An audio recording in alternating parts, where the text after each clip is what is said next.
Hello, I'm Andrew. The purpose of this video is to introduce me, my style, and some more about coaching. You can read a lot of details on this page, a lot of about process, a lot about relevant topics to coaching, but I think it's always useful to get a sense of the person with who I'm going to work.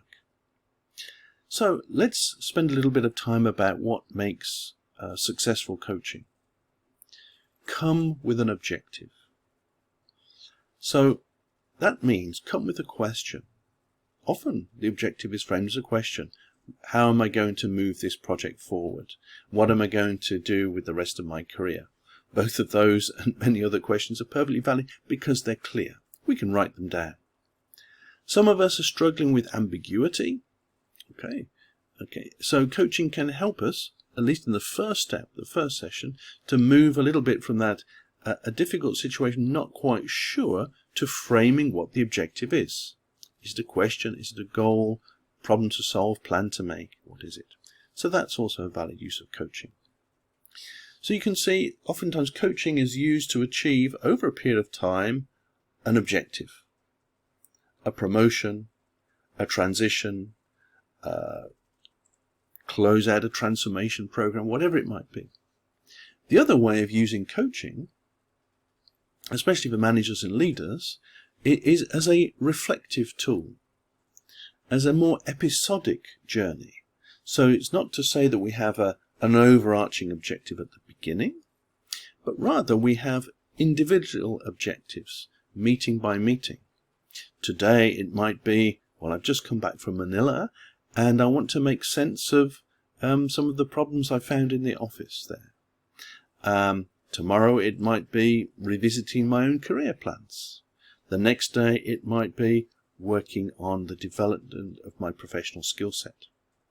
So it can be many and varied. It can be an overarching objective or episodic. What happens in the room? Well, that the answer, it depends, is going to come up a lot.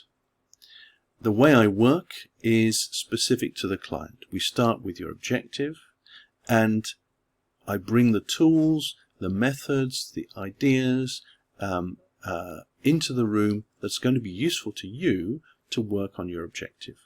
It's not a one-size-fits-all, do this, do this, do this. As we go through this process, you can be sure that I will challenge you. I will hold up the mirror and tell you what I see. Many clients tell me I'm the only person who tells them in an unfiltered way what they see in their behavior. So one of the benefits of coaching is not only working on what's happening in the office, but also in the room or in the Zoom, I can help you develop your self-awareness too.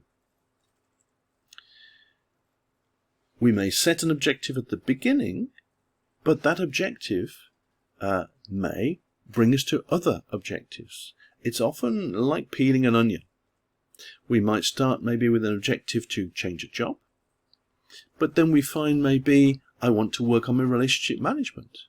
If I had developed some relationship management skills, maybe I would be having a more satisfying relationship with my manager today and not be looking for the next job. You don't have to go deeper. You can stay working with the presenting objective. We can start with that first goal. We can stay with it, or we can go deeper. It's up to you.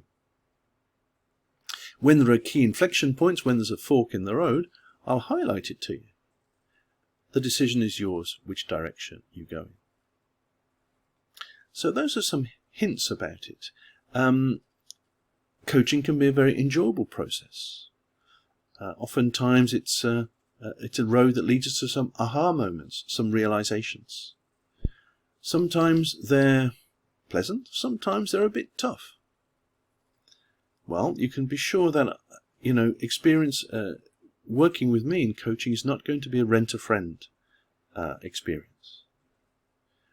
I will be exacting, I will be provocative, I will give you feedback on the homework you do outside of the room. I will challenge you to do more, to go further.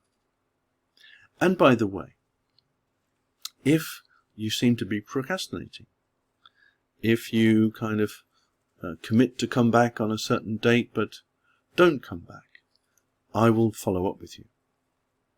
Because it's important to me that we work through your process. I cannot own your objectives. You're accountable for them. But my responsibility is to keep you on course, to remind you, to pull you back maybe from some distractions. So that's some flavour as me as a coach. You can read a lot more here on this webpage, and I'd be really interested to get to know you better and to work with you when you're ready. When you're ready. The final point I want to make is that coaching has to be driven by a desire to change. If you don't have that desire, this is not the right time for you. If you don't have that willingness to work on whatever is the objective you're going to bring into the room, now is not the right time for you. So when you are ready, I'd love to work with you. Thank you for watching and listening.